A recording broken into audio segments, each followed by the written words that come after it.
Welcome to another Indie Dev Showcase, highlighting the many indie games we play here on the channel. If you'd like to submit a game for a future video, please reach out. But otherwise, let's begin.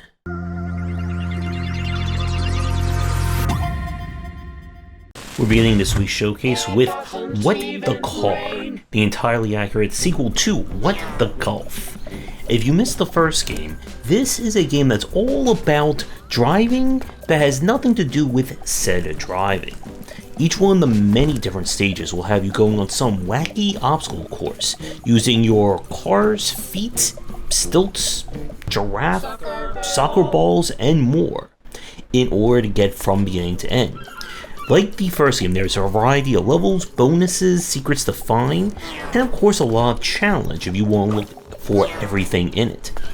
The game will grade you on how quickly you get through each stage, as well as finding a secret MacGuffin as well.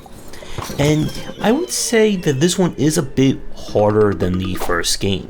While you're not going to be doing any realistic driving, you're still going to have to manage turns, not fall into the water, and many more.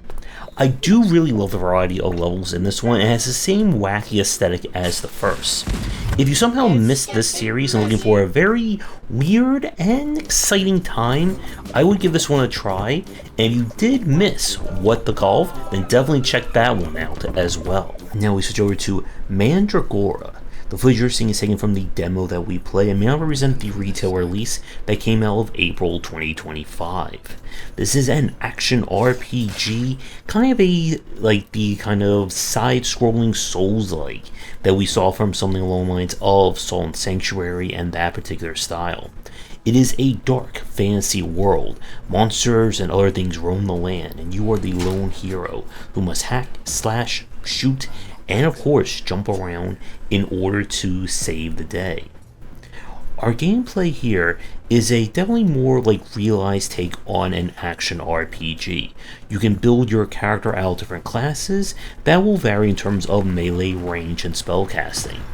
As you play, you'll be able to unlock additional abilities and perks on your ever-popular Path of Exile-esque perk tree to give yourself more power, unlock new moves, etc., etc. The world itself is handmade, and you'll be able to solve quests in different ways. I really enjoyed what I was seeing in this one. It's definitely a step above like what we saw some of the more like basic kind of quasi-Souls-like experiences, but it can be a little bit tricky to find where you're supposed to be going. You will be kind of progression locked based on completing certain quests, getting certain abilities, and from the demo it is a bit tricky to tell how hard of a game this is going to be.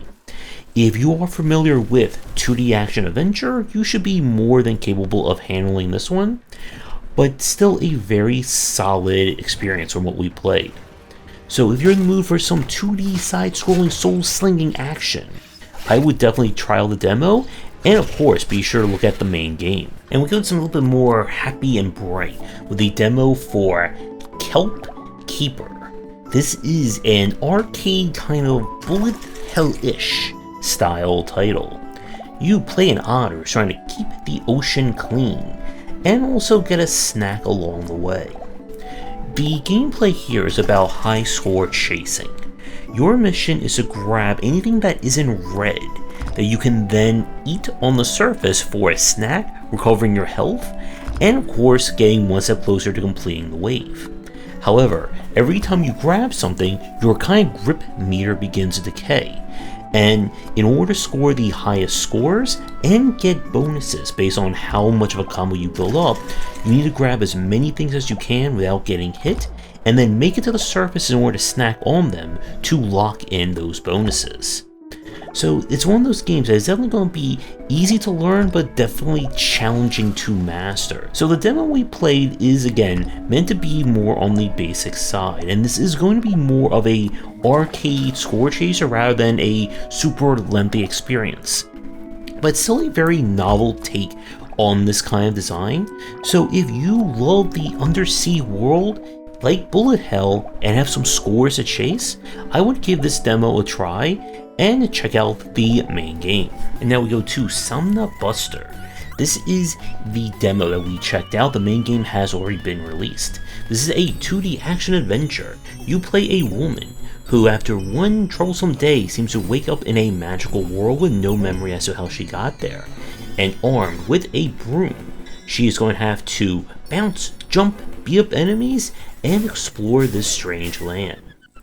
The game's kind of aesthetics and general feel remind me of kind of the Sega Genesis era of 2D platformers. You'll explore a variety of levels, trying to find all the different bonus items that you would like, and get from start to finish. The main thing is you'll be using your broom as both a form of attack, as well as bouncing you around the various environments.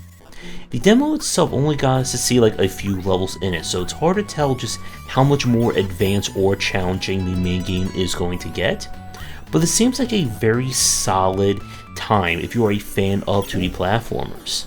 I'm definitely looking forward to the developers' next game that we checked out in a later stream that kind of harkens back to the Gunstar Heroes style of design. So if you're in the mood for a very whimsical and interesting 2D platformer, then I would give this one a try. Now we go to a Mini Golf. No, that's not a audio mistake. That is the name of this game. This is a miniature golf roguelike about parallel universes, the future, and climate destruction. Yes, it's going to be one of those titles that is probably not going to make much sense when you first start playing it.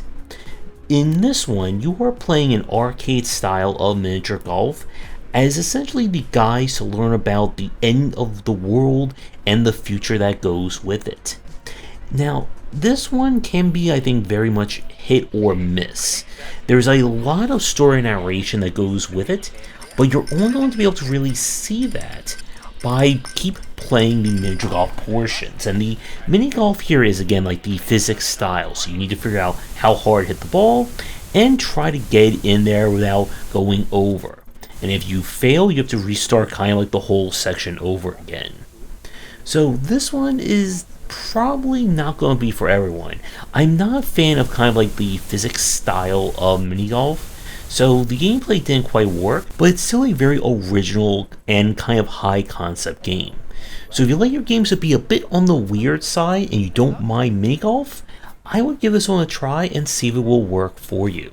For the last game of our showcase this week, this is the demo for Bloomtown, with the game already released as of the end of 2024. This is a JRPG that feels like trying to combine Persona with a pinch of Gravity Falls. You play a brother-sister team who have come to the town of Bloomtown to stay there for the summer, but they discover that there's an underworld full of demons that are corrupting people, children are going missing, and we're going to get into a bunch of JRPG battles in order to save the town.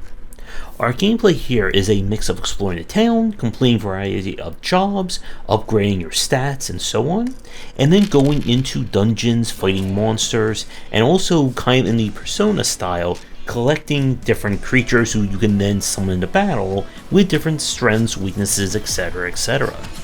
The pixel art and aesthetics are amazing in it. From our time with this, the main concern is that combat does feel a little bit repetitive. This is not the same kind of like rapid combat that we see out of the press turn system of SMT or Persona, where good play will result in you killing enemies a lot faster.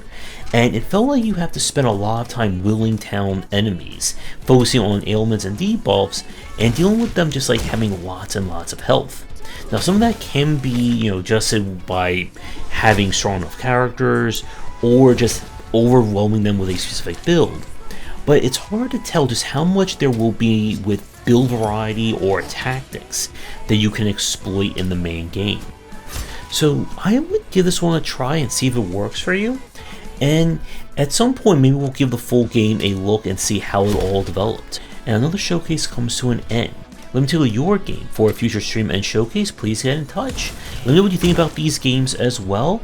And with that, I will see everyone for some more game streams and for more indie games coming real soon. Thanks for watching, and a special thank you to our Patreon supporters.